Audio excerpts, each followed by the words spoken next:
ونحن في يوم الجمعة وهو من أيام الذكر حتى أن الحق تعالى أمرنا نسعى إلى الجمعة لذكر الله وإذا خرجنا من الجمعة نذكر الله فقال إذا نودي للصلاة من يوم الجمعة فاسعوا فإذا قضيت الصلاة فانتشروا في الأرض وابتغوا من فضله واذكروا الله كثيرا نذهب إلى الذكر ونرجع إلى الذكر فكأن الذكر مقصود من العبادات كلها.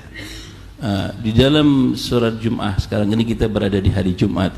Dari pesan Allah Subhanahu wa taala di situ itu bahwa ketika kita menuju salat Jumat dengan berzikir kepada Allah Subhanahu wa taala, dan pesan berikutnya setelah kita pulang dari Jumatan pun juga kita zikir kepada Allah Subhanahu wa taala, seolah-olah bahwa maksud tujuan di dalam ibadah pokoknya adalah zikir kepada Allah. من أعظم أذكار يوم الجمعة الصلاة على النبي محمد صلى الله عليه وسلم. Dan paling agungnya amalan zikir kepada Allah di hari Jumat adalah salawat kepada Nabi Muhammad SAW. وفي حديثه الصحيح إن من خير أيامكم الجمعة فأكثروا فيه من الصلاة عليه.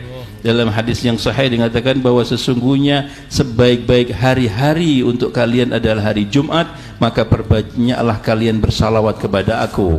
فإن صلاتكم علي تبلغني حيث كنتم. Maka dia mengatakan sesungguhnya salawat kalian akan disampaikan kepadaku di mana saja kalian berada. كيف تبلغك صلاتنا إذا أرمت يا رسول الله؟ قال إن الله حرم على الأرض أن تأكل أجسادنا معاشر الأنبياء. So, ditanya gimana ya Rasulullah salawat kami akan disampaikan kepada engkau, padahal engkau kalau meninggal dunia engkau akan hilang habis daripada jasadmu. Beliau mengatakan sesungguhnya Allah Subhanahu wa taala mengharamkan bumi ini untuk memakan jasadnya para anbiya. وفي الحديث أيضا جاء بسند حسن من صلى علي بعد عصر الجمعة 80 مرة غفر الله له ذنوب 80 سنة. Di dalam hadis yang derajatnya hasan bahwa barang siapa yang bersalawat kepada Rasulullah 80 kali di asar hari Jumat, maka baginya akan mendapatkan pahala 80.000 dan akan diampuni dosa-dosanya. ومن أعظم الأذكار في يوم الجمعة قراءة سورة الكهف. Dan juga paling afdalnya daripada zikir di hari Jumat membaca suratul Kahfi. ومن قرأها في ليلة الجمعة أو يوم الجمعة مد له نور من مكان قراءتها إلى البيت العتيق وإلى السماء فلا يزال هذا النور إلى الجمعة القابلة.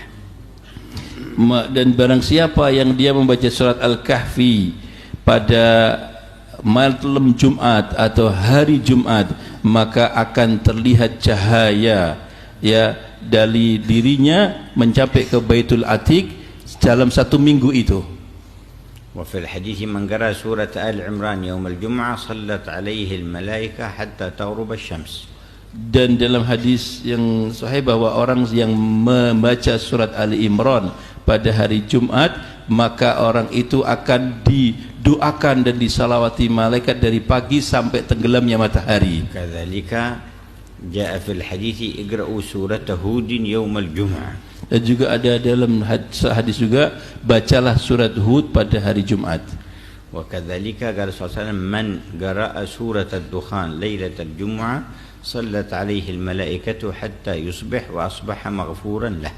Dan juga dalam hadis Nabi SAW, barang siapa di malam Jumat membaca surat Dukhan, maka dia akan di pagi hari akan disalawati oleh malaikat sampai pada tenggelamnya matahari. Wa jaa fi riwayatin man qala ba'da 'asr al-jum'ah Allahumma salli ala sayyidina Muhammadin abdika wa rasulika nabiyil ummi wa ala alihi wa sahbihi wa sallim taslima. غفر له الذنوب 80 سنة وكتبت له عبادة 80 سنة. Di hadis yang meriwayatkan bahwa barang siapa yang membaca salawat dengan sirah ini di asar hari Jumat, yaitu Allahumma salli ala sayyidina Muhammadin abdika wa rasulika nabiyil ummi wa ala alihi wa sahbihi wa sallim taslima sebanyak 80 kali, maka dia akan ditulis ibadah 80 tahun dan diampuni dosa-dosanya selama 80 tahun. ومن أعظم الأذكار يوم الجمعة أن يقرأ بعد صلاة الجمعة قبل أن يغير مجلسه 7 مرات من الفاتحة. Dan juga hal yang utama di dalam berzikir hari Jumat, ketika dia salam dari salat Jumat sebelum kakinya ini berubah, membaca 7 kali dari surat Al-Fatihah. و7 مرات من الإخلاص. Dan 7 kali di dalam surat Ikhlas. 7 مرات من الفلق و7 مرات من سورة الناس. Dan 7 kali daripada surat Falak dan 7 kali dalam surat An-Nas. وأنه يكون في حفظ الله وحرزه إلى الجمعة الأخرى. Maka dengan bacaan itu dia akan dijaga dan dilindungi oleh Allah Subhanahu wa taala dari Jumat ini sampai masuk Jumat berikutnya. كذلك مما ورد بعد صلاة الجمعة 100 مرة من سبحان الله العظيم وبحمده. Dan juga ada riwayat setelah hari Jumat, waktu hari Jumat kita membaca Subhanallah Azim wa bihamdihi 100 kali. وكان يقول بعض أهل العلم من أتى بهذه بعد صلاة الجمعة ثم جاء بعد عصر الجمعة ب1000 مرة من الصلاة على النبي رأى رسول الله صلى الله عليه وسلم. Dan kemudian barang siapa yang di dalam riwayat, barang siapa membaca zikir itu kemudian pada asar hari Jumat dia membaca salawat kepada Nabi SAW 1000 kali, maka dia akan diberi anugerah bisa melihat, memimpi dengan Nabi Muhammad SAW. Allahu yajma'una bihi. Mudah-mudahan kita dikumpulkan dengan Nabi Muhammad. Yumatti'una bin nadhari ila jamali ghurratihi. Kemudian kita diberi anugerah untuk bisa memandang wajahnya Nabi Muhammad yang indah. Musyahadat wajhi fi dunya wal barzakh wal akhirah. Bisa memandang wajah beliau di dunia, di barzakh dan di akhirat. Wa huwa al-qa'il al-wailu liman la yarani yawm al-qiyamah. Yang beliau bersabda bahwa celakalah orang yang tidak bisa memandang wajahku di hari kiamat.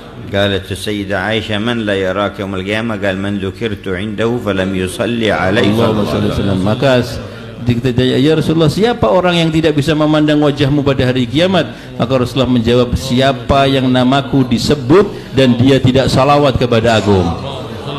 أنعم الله علينا وعليكم بحقائق محبته. Mudah-mudahan kita diberi anugerah untuk memiliki hakikat cinta kepada beliau yang sebenarnya. ورزقنا حسن متابعته. Dan diberi rezeki kita bisa melaksanakan ittiba kepada beliau. Ya Rasulullah, salamun alaik. Ya Rafi'a syani wa